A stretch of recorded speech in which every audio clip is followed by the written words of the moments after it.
Hello दोस्तों, as mobile training institute में आपका स्वागत है। और आज हम एक चार्जिंग सेक्शन के बारे में जिक्र करेंगे, जिसमें देखेंगे कि नॉर्मली चार्जिंग ऐसी से चार्जिंग की प्रक्रिया कैसे होती है और कैसे स्टार्ट होती है। इसको बारीकी से चेक करने के लिए हम बारीकी स्टेप बाय स्टेप उसको फॉलो करेंगे और देखेंगे स्कीमेटिक के द्वारा और हार्डवेयर और सॉफ्टवेयर के दोनों के इशू के द्वारा देख के एक बार उसको फाइंड आउट करेंगे और प्रॉब्लम कैसे कैसे कहाँ से आती हैं उनको एक बार चेक करेंगे। तो पहले उसका हार्डवेयर सोल्यूशन देखेंगे। तो यहाँ देखो, चार्जिंग का जो सेक्शन है उसको डीपली एक देखने के लिए सबसे पहले जो चार्जिंग का जो इनपुट वोल्टेज होता है, उस वोल्टेज की जो लाइन होती है उस लाइन को बी बस बोलते हैं। जो बी बस की लाइन होती है, बी बस की लाइन B2B कनेक्टर से होते हुए, यानी कि चार्जिंग कनेक्टर से होते हुए और B2B कनेक्टर पे आती है। आने के बाद इसको ये चार्जिंग की जो लाइन है इसको जो जाती है, जिसे बोलते हैं बी बस, इसका जो वोल्टेज होता है, अब आपका यहाँ फ़ोन डिसाइड करता है कि आपका फास्ट चार्जिंग है, नॉर्मल चार्जिंग है या अल्ट्रा फास्ट चार्जिंग है। अगर आपका नॉर्मल चार्जिंग है तो 5 वोल्ट इनपुट लेगा, और अगर आपका फास्ट चार्जिंग है तो 9 वोल्ट इनपुट लेगा, और अगर अल्ट्रा फास्ट है तो 12 वोल्ट इनपुट लेगा। उसी के हिसाब से इनपुट, जैसा इनपुट होगा वैसा ही आउटपुट निकलेगा। तो होता क्या है कि यहाँ जो जैसे ही इनपुट आ रहा है, इनपुट आने के बाद बी बस आया, बी बस आने के बाद OBP सर्किट है। तो OBP सर्किट का एक नॉर्मली काम होता है कि OBP अगर ओवर वोल्ट प्रोटेक्शन, ठीक है, अगर उसमें कोई ओवर वोल्ट आता है तो उसको लॉकआउट कर देती है और आगे वोल्टेज जाने नहीं देती है। इस चीज़ के यहाँ अब ये जो ओवर वोल्ट प्रोटेक्शन आईसी है, इसमें कई प्रकार की आईसी आ रही हैं। एक आईसी वो आ रही है जिसको आप बाईपास नहीं कर सकते और एक नॉर्मली बाईपास हो जाती है। ये वाली जो आईसी दिख रही है यहाँ पे, इस हिसाब से दिखाया जा रहा है कि नॉर्मली ये बाईपास हो जाएगी। ये बाईपास होते हुए यही लाइन आगे जाती है और जो कि USB बी बस इन के नाम से बनती है, और ये जाके अंदर क्या होती है कि इनपुट हो जाती है।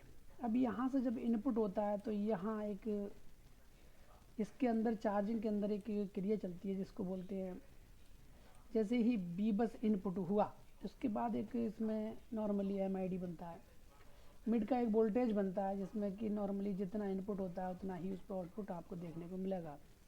जब आपको एक मिड का एक वोल्टेज बनता है उसके बाद आपकी यहाँ पर एक स्विचिंग होती है।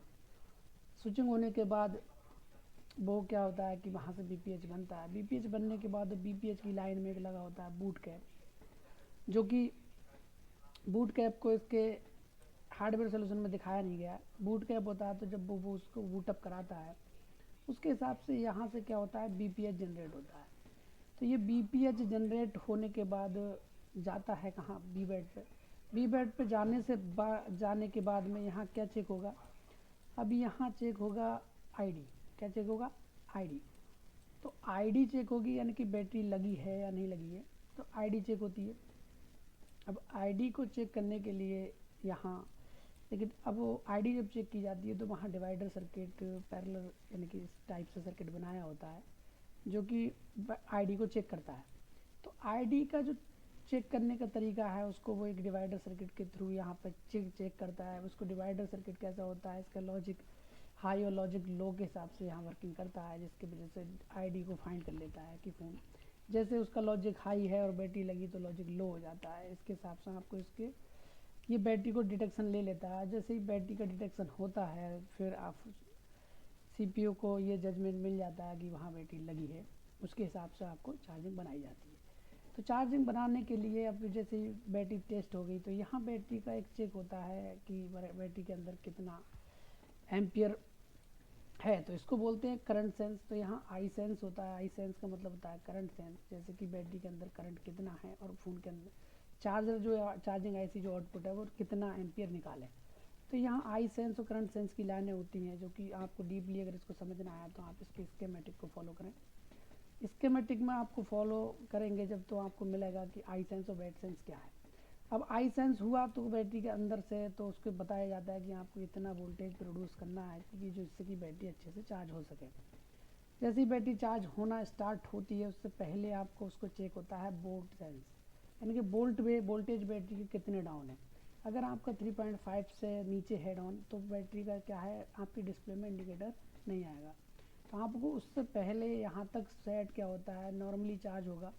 जब तक फ़ोन की बैटरी का 3.5 वोल्टेज नहीं आएगा तब तक क्या होता है कि फ़ोन 3.5 वोल्टेज नहीं आएगा तो फ़ोन क्या होगा, बूटअप नहीं कराएगा, यानी कि आपके डिस्प्ले पर लोगो नहीं आएगा। अब जब लोगो नहीं आएगा तो आपका क्या होगा कि सेक्शन पूरी तरीके से वर्किंग नहीं करेगा और लोगो दिखाएगा नॉर्मली, यानी कि छोटा सा 0.6 से हो सकता है कि चार्ज हो। अब जैसे ही आपका लोगो आ जाएगा तब आपका फ़ोन अगर फास्ट चार्जिंग है तो कोई फास्ट चार्जिंग की सपोर्ट करेगा। अच्छा, फास्ट चार्जिंग करेगा तो अब उसको वो चेक करेगा इनके वोल्ट सेंस। अब वोल्ट सेंस हो गए, जब वोल्टेज आ गया तो लोगो आ गया। लोगो आने के बाद यहाँ अब उसके बाद जो क्रिया होती है वो होती है आपकी DPDM की। आपका करंट पहुंच गया वहाँ पे, आईडी चेक हो गई, अब करंट चेक कर लिया उसने बैटरी के अंदर कितना एम्पियर है और कितना वोल्टेज है।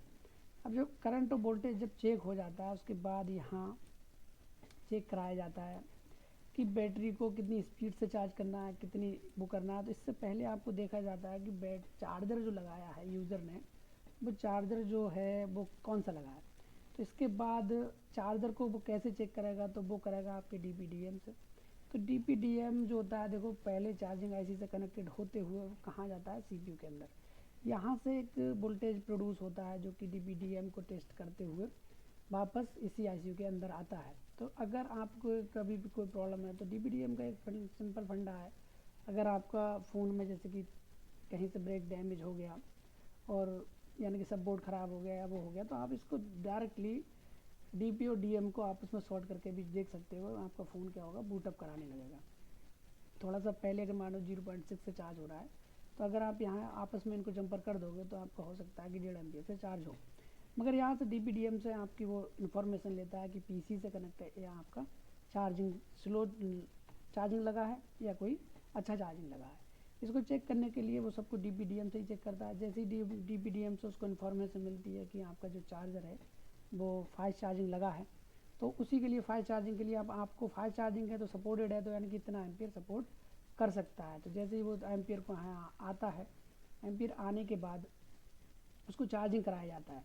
तो चार्जिंग जाता है तो जब बैटरी ज़्यादा डाउन होती है तो वहाँ पर क्या होता है कि उस वक्त में जब बैटरी ज़्यादा डाउन है तब आपका प्रॉब्लम आता है कि ज़्यादा एम्पियर से चार्ज होगा। जैसे जैसे एम्पियर बढ़ता, वोल्टेज बढ़ता जाएगा, एम्पियर घटता जाएगा। जब एम्पियर ज़्यादा होगा तो उस वक्त में वोल्टेज कम होगा बैटरी के अंदर। तो यहाँ एक सिद्धांत है कि आपका जब एम्पियर हाई होगा तो वोल्टेज लो होगा, अब जब वोल्टेज हाई होगा तो एम्पियर लो होगा। जैसे जैसे बैटरी आपकी चार्ज होती रहती है उसके हिसाब से ही आपका वोल्टेज को घटाया बढ़ाया जाता है। तो यहाँ एक लाइन डाली जाती है जो कि थर्मल की है।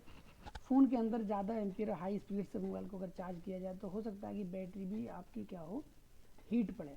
तो इस बैटरी पे हीट ना हो और हीट को सेंस करने के लिए यहाँ एक थर्मल की लाइन होती है जिसका काम होता है कि उसको आपस में चेक करना कि किस हिसाब से बैटरी हीट हो रही है, उसको कितना एम्पियर अब देना चाहिए या नहीं देना चाहिए। चार्जर के हिसाब से यहाँ से कौन सेंस कर रहा है, इन दोनों लाइनों को। तो थर्मल को सेंस करने के लिए देख लीजिए यहाँ डायरेक्टली जो थर्मल है वो थर्मल को सेंस कर रहा है पावर। तो पावर और जब सब एक दूसरे से कॉम्बिनेशन है तो कॉम्बिनेशन है तो इसका मेन फंडा जो है वो किसके अंडर है, वो है CPU के अंदर। तो यहाँ से एक प्रोटोकॉल के जरिए इनसे आपस में बातचीत करती है। तो I2C प्रोटोकॉल के जरिए ये सारी इन्फॉर्मेशन किसको CPU बोलता है कि पावर से, तो थर्मल का हीट सेंस करके और उसके हिसाब से बैटरी के अंदर वोल्टेज को डाला जाता है।